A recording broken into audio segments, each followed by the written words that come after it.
I feel as if our society needs a high dose of compassion. I think a lot of times there's a stigma around experiencing not having enough money to attend school or to buy your groceries or to pay your rent. There's a problem.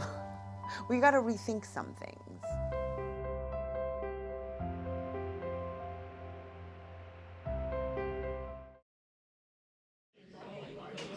My name is Suki Goldman. It's S-U-K-I. I am the operations director for Shalom Ministries. What do?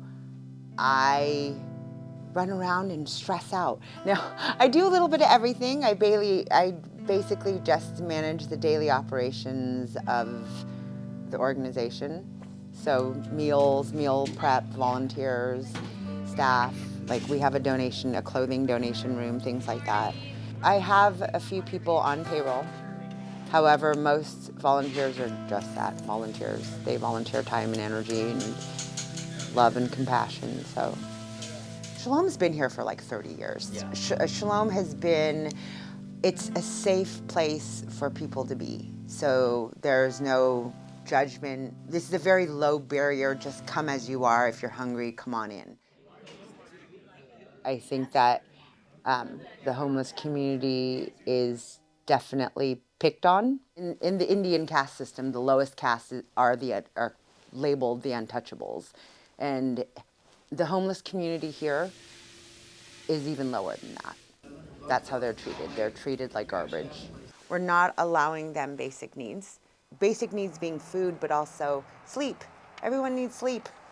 Everyone needs to rest. And these folks, I mean, I've had people come in and tell me that we've been being chased by the cops since midnight. Everywhere we went to, they would follow us to move us on. Is that humane? So at Eastern, 43.8% of our students experience food insecurity during their time here. 11% of our students have reported homelessness at one time or another, and 52.5% of our students experience either food or housing insecurity while they attend Eastern. They don't have as much bandwidth for academic excellence, which we know that they're all capable of. But if you're thinking about where your next meal is coming from or where you're sleeping tonight, you can't think about studying your hardest for your chem test or creating the best art piece that you possibly can. Through Washington State Legislature, I oversee a grant funding program called Supporting Students Experiencing Homelessness. And so through that money, we can provide small grants to prevent eviction, get students into housing, or out of unsafe situations. So through our food pantry, we work with a number of community partners. Second Harvest is the largest partner that we work with. We receive deliveries every week from them for our food pantry. There's a sort of misconception that, oh, they're college kids, they got money. But actually, the statistics on college hunger are astounding. So our mission is to feed people, hungry people. We're a food bank for food banks. So as you can see in the warehouse, our job is to get large quantities of food onto our docks. Most of that food is donated, privately donated, and then out to a network of darn near 250 partners across 26 counties in central eastern Washington and North Idaho. If we were a state, there'd be like 20 states smaller than ours in terms of geographic size. Yeah.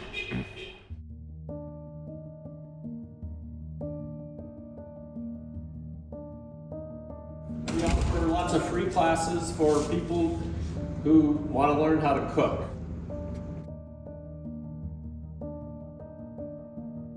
A couple of the keys that they really emphasize here is, how do you stretch your food dollar?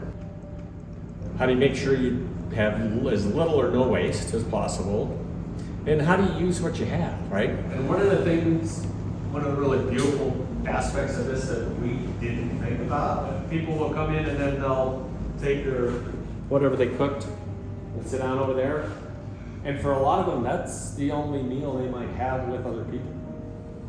So there's the real, hey, let's sit down and have a kind of a family meal together and just share food and share stories. And one of the things I'll say is we only have an hour together. Let's make this as pleasant as possible, because this is the 1 hour they also get to be inside someplace where they're allowed to be.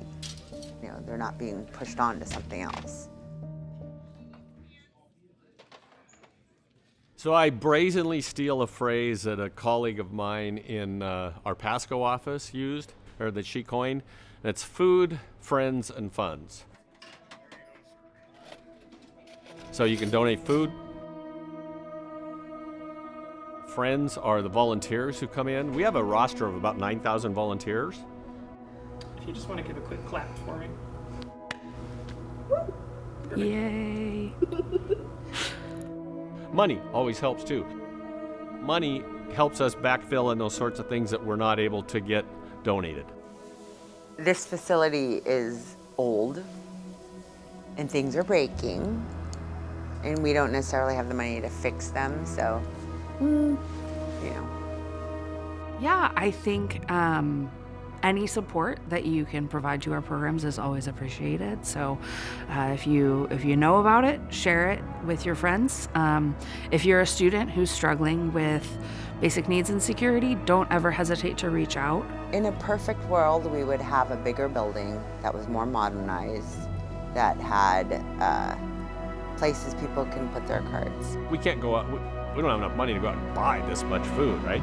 So with having the vast majority of it donated is really, really important to us. There's a problem. We got to rethink some things. I'm not sure what the solutions are, but it would be nice if we could have a little bit more compassion, if we could mind ourselves a little, be more mindful. It's a human journey about maturity and consciousness. And the reality is that most people are in that situation, that a majority of people are struggling with those things, and there's help for you out there.